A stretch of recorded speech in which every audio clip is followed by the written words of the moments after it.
Welcome to Hood Champion Boxing and Sports. In boxing, you find a way to win or you find a way to lose. And somebody tell me why Devin Haney can't get any respect, man. Smelling like Rodney Dangerfield out here. I mean, I get it. People are going to have an opinion about Devin Haney, feeling that he's had an easy route to get those titles. I don't know if I agree. But I just don't understand why they attack him and call him a clown and everything. Some of it I do now, don't get me wrong, but he's a young man. He's, become undisputed at 135. Let me tell you something. Him going up to 140 and trying to get at Regis Prograis,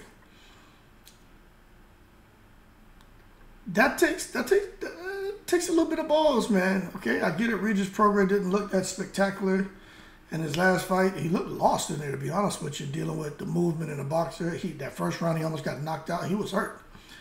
And I do think, based off of that performance, I think Devin Haney outboxes him.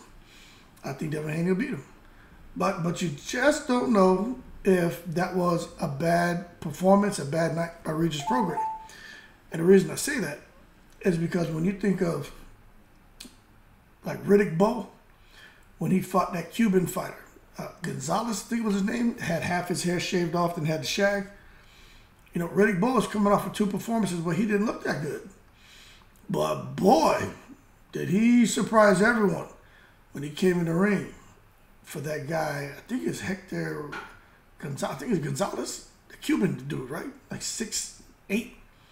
Boy, I can remember that guy had beat Riddick Bowe in the Olympics. But what I'm getting at, as a professional, Bowe was handling business, but then he had two performances that he didn't look that great. And when he finally got the opportunity to fight this guy and avenge his loss from the Olympics, because they hated each other, Riddick Bowe put on one of the most masterful performances and knocked out the guy, Rodriguez, what's his name, whatever, man. Real tall Cuban fella, anyway. Ended up knocking him out. And a lot of people had favored the Cuban to win. So what I'm getting at is, with Regis Prograis and Devin Haney, I think majority of us are favoring Haney to win, but you just don't know if Regis Prograis had a bad night and can pull off a Riddick Bowe versus, I think his name is Hector Rodriguez, whatever the Cuban dude's name is. All of this was bald and had the shag. I should pull it up instead of just throwing out BS names, right? But if Regis Prograis can put on a Riddick Bowe-like performance, it's over for Devin Haney. But that being said, with Devin Haney and Regis Prograis, oh my God, the finger pointing. Don't want to fight on the same day that I think Tyson Fury and Ngannou's fighting. Regis Prograis saying Devin Haney's ducking him. He's afraid, They signed the contract. Don't worry about the dates. Devin Haney saying Regis Prograis doesn't know a damn thing about fights, contracts, pay-per-view, promoting the fight, and how dumb it is to try to compete with Ngannou Fury, And I agree with them both, but I kind of side a little more to Devin Haney on that. Now, if Devin Haney goes and does something different, then I'll have an issue. But as of right now, it looks like they're negotiating a new deal, which they haven't agreed on yet. But it looks like what they were trying to do, they just didn't have enough time to finalize it to have the fight at the whatever the venue was. But now they're looking for a new date and a new venue. And the reason for the negotiation, because the new venue is the gate's probably not going to be as big. So as a result, less money on the table, meaning both of them have to accept a smaller purse, which is unfortunate, but hey, it's the business of boxing. But what I will say right here is this, right? Not everybody involved with the negotiation between Haney and Prograis, they just weren't all agreeing with pay-per-view and fight dates and live gate and splits, and it was it's just real tumultuous, man. It's just a whole lot of turbulence, man, in the negotiations. And to be honest with you, I don't see why it's that hard. But I get it, everybody gonna fight tooth and nail to get their money. But when it comes to Devin Haney, I'm going to tell you, when I look at, let me pull something up. When I look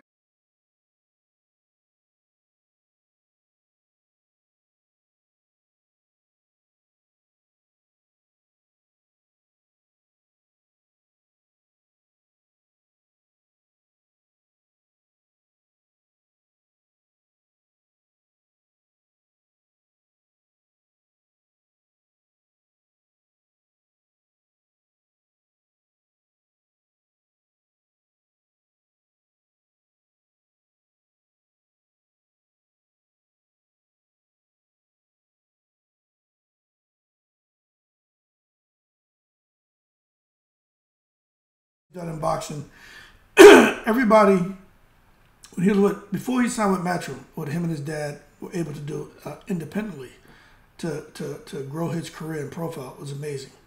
Hooked up with Matchroom, got an amazing deal, making millions every fight.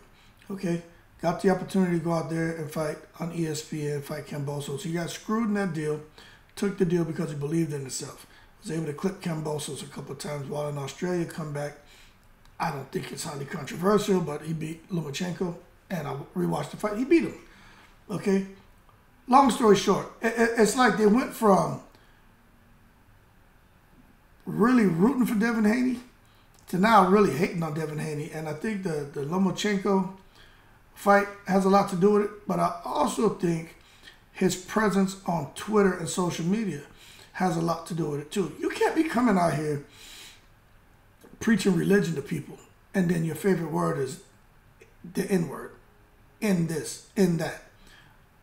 The F word is your second favorite word. Your third favorite word is the B word. You know, people pay attention to that. I mean, I'm talking about it. And they're very judgmental. I don't want to hear no one say, well, only God can judge me. Man, knock it off. No, man, this is the world. This is the world of social media. And this is the time where, you know, people have opinions. And if you're going to go out there and you're a public figure, you got to really think about conducting yourself in a professional manner. Because if not, even if you do that, people are going to eat you up.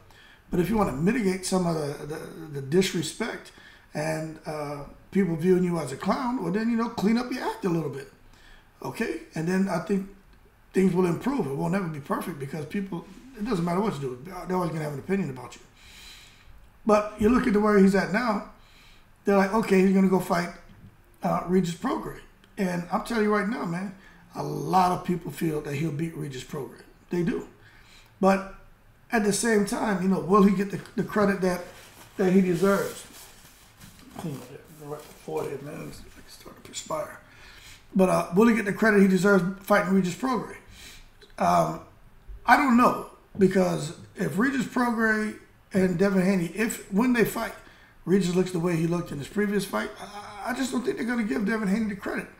Although he'll clip Regis and become the champion at 140, I still don't think he can get the credit he deserves.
know, I think it's frustrating for me. If you want to talk about the language he uses on social media, I mean, I think that's fair game. If you want to talk about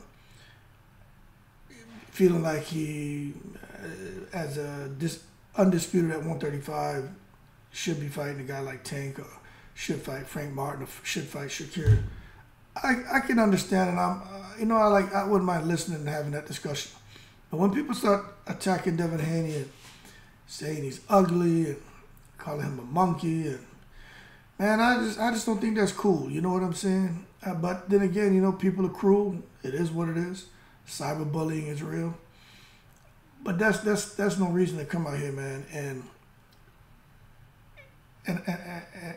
attack him and downplay what he's accomplished. The bottom line is he's undisputed at 135, and that deserves a whole lot of respect and praise. But it's what he's going to do with it. You know what I'm saying? What's he going to do? Okay, he beat Kambosos. He had one defense against Lomachenko. Some people have a way to feel about that fight. Some people have a way to feel about Lomachenko. Some people feel Lomachenko's washed up. He's been off too long. He's stressed out about the war. So they kind of not give him credit for that. But what's he going to do next? You know, he's getting down to 135 is probably not realistic anymore. So he's just holding on to the belts for what? Let him go. Because I tell you what, if Devin Haney, if this is how interesting things can get, but Devin Haney holds the keys to one.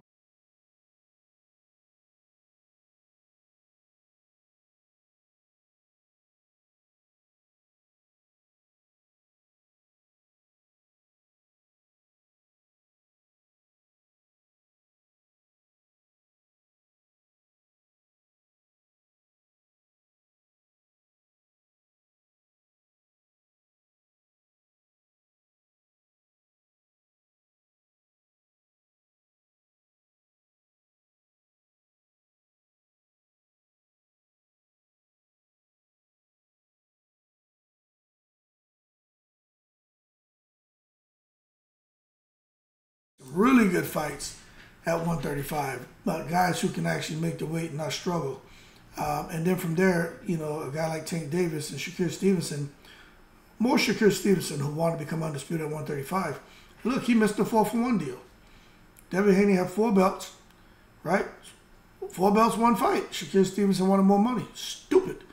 May never get that opportunity again to fight for an undisputed distinction. That's dumb. You know, it's like what you see happening here right now, right? Pay attention. Hold on. Hello? Hello?